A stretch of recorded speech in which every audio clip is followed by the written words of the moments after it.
Eu gostaria que você olhasse para esta carta do apóstolo João para a igreja de Laodiceia e mudasse o nome. Essa carta também é para você. É endereçada ao seu coração. Nesta carta, Deus faz um diagnóstico da alma dos irmãos que congregavam na igreja de Laodiceia. E através desse texto e da ministração, você vai entender como é que está a sua alma. Quem sabe ultimamente você tem olhado no espelho e você tem entoado um cântico: quão grande eu sou. O narcisismo está tomando conta de você. É difícil você sentir o seu próprio hálito. Quem tem mau hálito, na maioria das vezes, não percebe. Quem está com odores em suas axilas ou em seu corpo, muitas vezes não nota. Mas quem está ao seu lado sente os odores. É desconfortável, traz incômodo. Então aqui nesse texto, Deus ele fala ao coração da sua igreja. A sua igreja que está enganando a si mesmo, está distorcendo a realidade. Um dos maiores enganos de Satanás é fazer você distorcer a realidade. É você se olhar no espelho e ver uma imagem que não representa quem você é. Eu costumo dizer, não pergunte para Diego quem é Diego. Pergunte para a esposa, para o filho, para a mãe, para o pai. Pergunte para os meus amigos. Aí você realmente vai ter um diagnóstico aproximado de quem eu sou. Agora, quem verdadeiramente sabe quem eu sou é Deus. Ele conhece as entranhas da minha alma. Ele sonda o meu coração. A igreja de Laodiceia, no capítulo 3 de Apocalipse, o versículo 17, recebeu um diagnóstico de Deus. Como dizes, rico sou, estou enriquecido e de nada tenho falta, mas não sabes que és um desgraçado, miserável, pobre, cego e nu. A igreja que olhava para si mesmo e dizia, nós não precisamos de nada. Todas as nossas necessidades estão supridas. Eram pessoas que viviam uma vida moralmente correta. Porém, tinham aparência de piedade e negavam a eficácia da fé.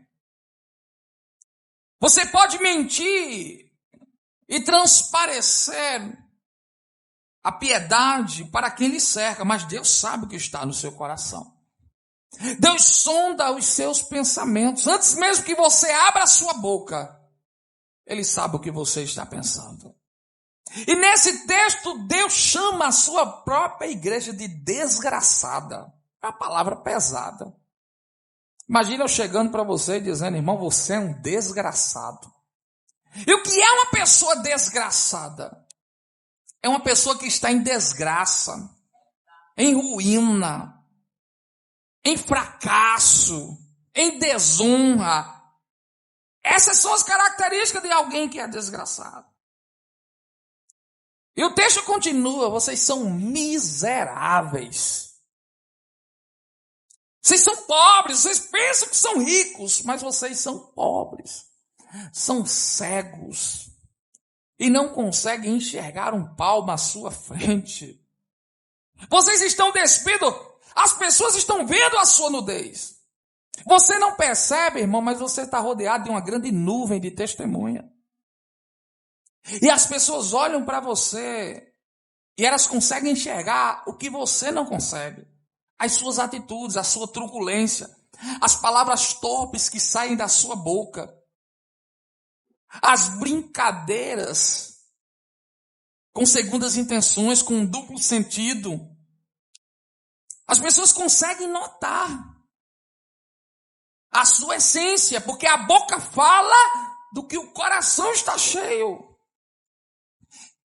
Além de Deus saber quem era aquela igreja, aqueles que também moravam em Laodiceia sabia quem eram os crentes que congregavam naquela igreja. Eu lhe pergunto nesta noite, quem as pessoas dizem que você é? Qual é o seu testemunho? A repreensão de Deus é muito severa. Deus diz, eis que estou à porta e bato. E ele não está batendo na porta do coração do ímpio, não. É dos seus santos, é da sua igreja, é da sua noiva. Ele diz, eu quero ter um relacionamento com vocês, mas vocês dizem que não precisam de mim. Você sabe qual é a pior coisa que pode lhe acontecer? É você ser um crente mediano. Ser um crente que vive na média. Sabe aquele crente que tem o status de crente, mas não vive intensamente buscando ao Senhor. É aquele crente que vive em cima do muro. É o crente que admira o reino de Deus, que simpatiza com o evangelho, mas não é discípulo. Satanás, ele não quer tirar você da igreja. Preste bem atenção nisso. Satanás não quer que você saia de dentro da igreja. Ele quer desviar você dentro da igreja, para que você tenha a sensação que vai para o céu, indo para o inferno. Ele não quer que você deixe de vir ao culto. Não, ele não se importa, irmão, se você vem ao culto ou não. Isso não incomoda Satanás. O que incomoda Satanás é quando ele vê você adorando. É quando ele vê você vivendo uma vida piedosa, em santidade, irrepreensível. É o que incomoda ele. Mas enquanto você está com um pé na igreja e outro no mundo, enquanto você vive uma vida promíscua, ele até encobre os seus pecados, até um dia que a sua nudez vai ser exposta, porque não há nada que se faça em oculto que não seja revelado. Quantas pessoas olham para mim, olham para você e dizem, lá vai um homem, uma mulher de Deus, uma pessoa irrepreensível, um homem íntegro, mas você sabe quem você é. E talvez até hoje você tenha mentido para si mesmo. Você tem cantado grande eu sou. Você tem entoado cânticos ao seu próprio ego. Você tem olhado para o seu espelho e você tem admirado a sua beleza. Todo narcisista, ele faz isso. Ele é o centro das atenções. Só ele é santo, só ele é puro, só ele vai para o céu. Entre todas as igrejas, a única igreja que não recebeu do Senhor nenhum elogio foi a igreja de Laodiceia. Foram escritas muitas cartas às igrejas da Ásia, mas Laodiceia só recebeu repreensão. E era a igreja mais rica. Era a igreja que tinha tudo para ser uma igreja fervorosa. Mas era uma igreja apática, indiferente. Você sabe qual é o maior perigo, irmão? Não é aquela igreja que segue a doutrina de Balaão, a doutrina dos nicolaítas. Não é aquela igreja que tem o trono de Jezabel. Não, irmãos, tenha cuidado. A pior igreja, pelo menos pelo que o livro de Apocalipse nos descreve, é a igreja fria, que não é quente, não é fria, ela é morna. Essa é a pior igreja. É a igreja que quando Jesus voltar, ela vai estar certa que vai subir, mas vai ficar. Porque o texto diz que Deus está a ponto de vomitar esta igreja. Ele não suporta. Quem aqui, irmão, gosta de tomar um café morno? Alguns gostam de tomar frio, outros de tomar quente. Mas eu não conheço ninguém que gosta de tomar um café morno. É o que Deus está falando. E sopa, tudo, né, irmãos?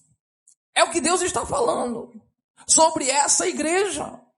E quem sabe é o que Ele está falando ao meu e ao teu respeito. Por isso que eu quero que você olhe para esse texto dizendo, Senhor, se eu sou essa igreja, eu quero a partir de hoje te buscar intensamente. Eu quero andar em santidade, eu quero dar um bom testemunho, eu não quero ser um desgraçado, eu não quero ser um miserável, eu não quero ser um cego, eu não quero andar por aí nu, despido. O texto diz Continue acompanhando comigo a partir do versículo 18. Aconselho-te que de mim compres ouro provado no fogo, para que te enriqueças, e roupas brancas para que te vistas, e não apareça a vergonha da tua nudez. Que unja os teus olhos com colírio, para que vejas. Eu repreendo e castigo a todos quanto amo. Sê, pois, zeloso e arrepende-te. Talvez você está dizendo, essa palavra é muito dura. Essa palavra me confronta, essa palavra me incomoda. Será que eu vim para a igreja só para apanhar hoje? Alguns dias atrás alguém veio para a igreja. E nesse dia eu estava pregando uma mensagem como essa, sobre arrependimento. E esta pessoa nunca mais veio para a igreja.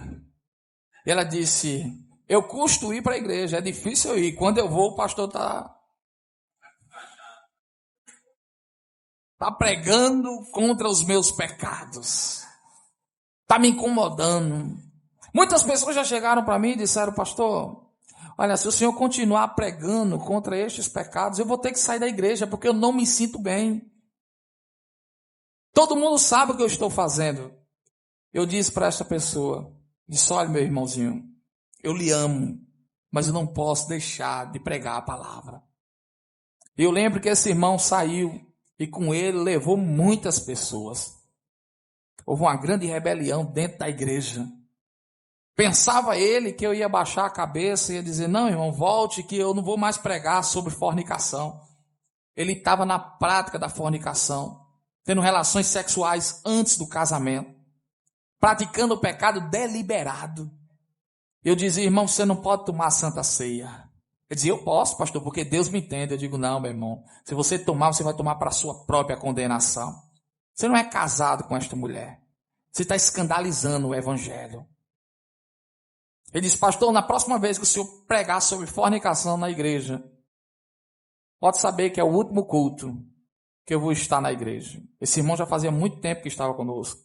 E no dia que eu preguei sobre fornicação, eu disse a ele, o próximo culto eu vou pregar. Ele pensou que não, ele foi. E quando chegou lá eu preguei novamente sobre fornicação. Ele disse, a partir de hoje eu não vou mais para a igreja, pastor. Porque eu não sinto paz. E quem disse, irmão, que você vem para a igreja para sentir paz? Quem está em pecado, irmão, não sente paz na presença do Senhor, porque Ele é santo. Quem está em trevas, muitas vezes não quer vir para a luz para que as suas obras pervertidas não apareçam. E a igreja de Laodiceia é uma igreja que representa muitos nos dias de hoje. Pessoas que você olha e diz, com certeza vai para o céu. Homens que aparentemente consagram a sua vida ao Senhor. Parece que nada lhe falta. Eles estão cumprindo toda a cartilha do evangelho. Mas a grande verdade é que para Deus, eles são pessoas desgraçadas, miseráveis. E por isso que a palavra diz, compre roupas brancas para vocês se vestirem. Colírios para que vocês coloquem em seus olhos. Irmão, até quando você vai permitir que toda imundície entre na sua vida através dos seus olhos? Os olhos são as janelas da alma, e se os teus olhos forem maus, todo o teu corpo andará em trevas. Você passa o dia olhando para as redes sociais, maratonando séries na Netflix, na Prime. E depois qual é o prazer que você vai ter em buscar o Senhor? Você se encheu do mundo, não há espaço, não há tempo, não há disposição. Você sabe por que muitas vezes a gente chega na igreja, irmão, e a frieza, a indiferença está tomando conta do nosso coração? Porque a gente está cheio do mundo. Mas o convite que eu lhe faço nessa noite é se encha de Deus. Você sabe qual é o maior perigo, irmão? Na vida de um crente, é quando Deus começa a lhe abençoar, é quando tudo começa a dar certo. É quando todas as portas se abrem. Muitas vezes eles não me falta nada. Deus tem se agradado de mim. Nem sempre, irmão, Deus está te abençoando. E isso é a demonstração que Ele tem se agradado da tua conduta. Porque Deus não abençoou a Jó quando permitiu que Satanás tirasse tudo que ele tinha. Que ele fosse ferido, padecesse com uma doença. Então muitas vezes você fica olhando para determinadas situações e diz, olha, eu não sei, eu estou fazendo tudo errado, mas está dando tudo certo. Deus está cuidando de mim. Deus está provendo na minha mesa a fartura. Você sabia, irmão, que aqueles que vivem na prática da criminalidade têm fartura na mesa também, mesmo roubando, matando. Eles conseguem ganhar o seu dinheiro com sangue. Mas eles vivem uma vida regalada, confortável. O problema é o final. É quando você for prestar contas a Deus. Então faça o que você quiser. Viva como a igreja de Laodiceia. Seja um crente mediano. Ficar em uma garagem não faz de você um carro. Do jeito que está na igreja não faz de você um crente. A verdade é que Deus vem buscar uma igreja no meio de outra igreja. É um povo no meio de outro povo. E será que você faz parte desse povo, irmão, que vai morar lá em Sião? Será que você tem certeza da sua salvação? Você tem convicção que o seu nome está escrito no livro da vida? Todas as vezes que nós participamos da ceia do Senhor, lemos um texto lá em 1 Coríntios, no capítulo 11. Que diz, examine-se, pois, o homem a si mesmo. E depois coma deste pão e beba deste cálice. Mas nós não conseguimos fazer um exame. E por isso que muitas vezes Deus nos confronta mediante a sua palavra, dando um diagnóstico da nossa alma. Quando você vai ao médico, você pensa que está tudo bem. Algumas pessoas olham para mim e dizem, pastor, o senhor está acima do peso. Está tudo bem? Eu digo, meu irmão, provavelmente deve estar tudo errado. E se eu for fazer os exames, eu acredito que o resultado não é um dos melhores, não. Acima do peso. Nós sabemos, irmãos, mas eu não estou sentindo nada. Não há nenhum incômodo, não há nenhum desconforto no meu corpo. Mas eu preciso me cuidar. Eu examinei a mim mesmo, eu olhei para o meu espelho e eu disse, ó, Dieguinho, você precisa perder alguns quilos. Eu estou comemorando hoje, perdi 10 quilos. Durante poucos dias, Deus me agraciou através de uma boa dieta, de exercícios físicos. Mas eu precisei tomar uma atitude. Hoje eu fui passar em um lugar e eu vi tão estreitinho. Aí um rapaz disse, não se preocupe não, pode passar. Porque aí passa pessoas que têm 180 quilos. Eu olhei para ele e eu disse, eu tinha 180, agora eu tenho 170. Então se porventura passo de 180, eu com 170 vou passar também. Passei. A verdade, irmão, é que muitas vezes você não percebe. Eu não me vejo como uma pessoa gorda. Interessante isso, irmão, porque quando eu era apenas um jovem, eu me preocupava muito com a estética. Então eu corria, eu me exercitava, eu ia para a academia. Aos meus 19 anos eu pesava 75 quilos. Como a minha esposa diz, era um pitelzinho. Mas aí eu casei, irmão. E depois de casado, eu relaxei. Eu digo, eu não preciso conquistar mais ninguém. Minha esposa já está aí, então está tudo certo. Aí nasceu o menino, comecei a adquirir alguns bens, vivi uma vida confortável. Eu vou comer. Eu vou viver uma vida regalada. Até o momento que o Espírito Santo começou a chamar a minha atenção e dizer, você está escandalizando o Evangelho. Você está cometendo o pecado da gula, você prega contra o pecado, mas você está caindo na peneira fina, e Jesus vai peneirar. Tem um hino que vozinha canta aqui, né? O crente que vai subir, a peneira é fina, irmão, e esses crentes que vivem na prática da glutonaria não vai para o céu, não. Eu sei que eu vou lutar contra isso até Jesus voltar. Todo dia, irmão, dá vontade de comer, dá vontade de sentar ali na mesa, comer um rodízio de pizza. Em todo canto que eu chego, irmão, as pessoas já me veem gordinho, de pastor, quer comer um pouquinho? Eu digo, não, irmão, querer eu até quero, mas... Eu almocei, era 11 horas. Aí cheguei na casa da minha mãe, 1 hora ela estava começando a almoçar. Todo mundo colocou os pratos na mesa, a minha vontade era fazer o quê? Eu almocei de 11, vou almoçar novamente de 1. Quantas vezes eu fiz isso aqui? Almocei 2 vezes no dia. Aí eu olhei para ela e eu disse, mamãe, eu não quero almoçar, porque eu não estou com fome.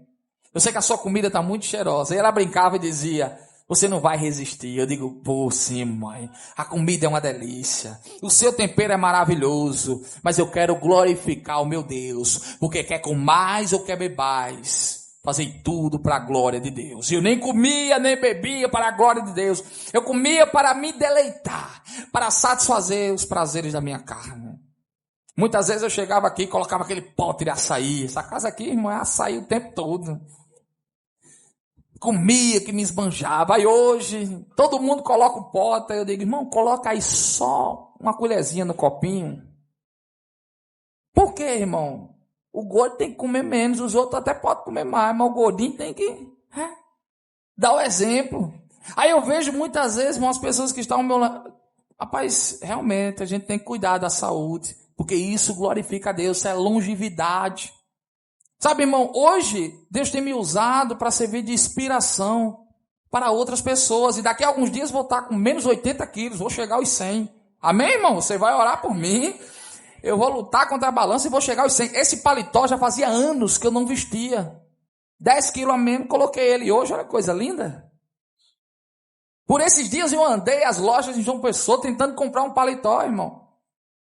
O paletó que eu tinha encontrado era 4 mil reais. Eu digo, Jesus, vou ter que vender o carro para comprar o paletó.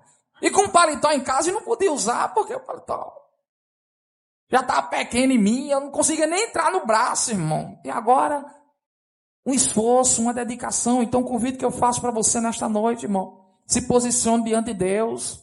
Não haja como a igreja de Laodiceia. Seja um crítico de você mesmo. Não espere as pessoas te criticarem. Não, irmão, se olhe no espelho. Controle a sua língua. Meu pai sempre diz, olha, Diego, quando alguém lhe esculhambar no trânsito, coloca a mão para fora e faça assim. Irmão, isso tem me livrado de tanto problema.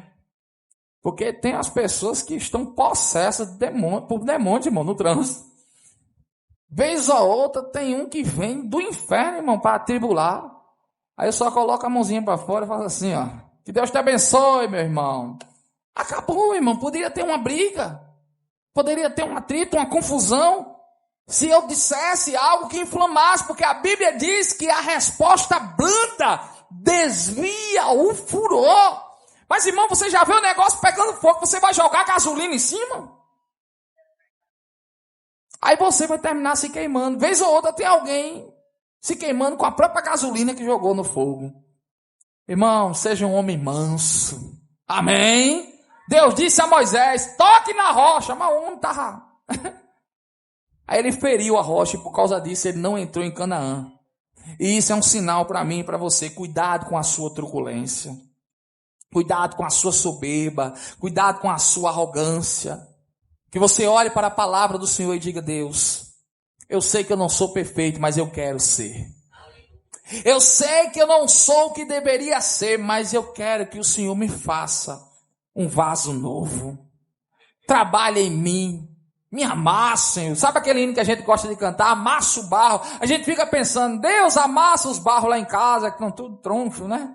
Os vasos que estão trincados. Mas quem sabe esse vaso é você. Ah, pastor, eu queria tanto que a minha família ouvisse essa palavra. É uns crentes meio ramundo, um pé na igreja e outro no mundo. Não, quem sabe esse crente é você, irmão. O crente que só lembra de ler a Bíblia quando está na igreja. Não lê a Bíblia em casa, não ora em casa. Sabe, irmão, tenha cuidado. Porque Jesus está voltando. E ele vem buscar uma igreja piedosa. Uma igreja comprometida com a palavra. Uma igreja que anda em santidade e dá um bom testemunho. Amém? Fica de pé, vamos orar. Deus, eu creio no poder que há na tua palavra. Muitos dos teus servos que estão aqui hoje vivem como aquela igreja vivia. Se olham no espelho e dizem, eu não preciso de nada. Eu sou uma pessoa íntegra, piedosa. Mas o Senhor deu um diagnóstico da alma daqueles que têm andado por caminhos tortuosos. Converte, ó Pai, os corações. Olha, Senhor, abra-lhe os olhos, coloque colírios. Cubra a sua nudez. Ó Senhor Jesus, clamamos a Ti. O Senhor que é amoroso e corrige a quem ama. Que o Senhor venha nos corrigir nesta noite. Tu sabes que eu preciso de colírios em meus olhos. Tu sabes que eu preciso de vestes para cobrir a minha nudez. Pai, Tu sabes quantas áreas da minha vida são falhas, escandalizam o Teu evangelho. Eu peço a Ti, ó Pai, que o Senhor traga purificação aos nossos olhos, aos nossos lábios, aos nossos ouvidos, ao nosso corpo, às nossas ações. Eu clamo a Ti nesta noite, ó Pai, para que o Senhor visite a sua igreja. E assim como um dia com Atenais o Senhor purificou a imundície do profeta Isaías, purifica-nos nesta noite, ó Pai, que não venhamos mais ser um crente morno, venhamos ser um crente fervoroso na Tua presença, alguém que vive em intensidade, que tem prazer em meditar na Tua palavra, que tem prazer em ter intimidade contigo. Eu peço a Ti, aplique a Tua poderosa palavra em nossos corações, abra os nossos olhos, para percebermos, ó Pai, quem realmente somos, desgraçados, miseráveis, pobres, despidos, envergonhados. Mas hoje, ó Pai, o Senhor nos cobre com Teu manto de misericórdia e nos dá uma nova vida em Cristo Jesus.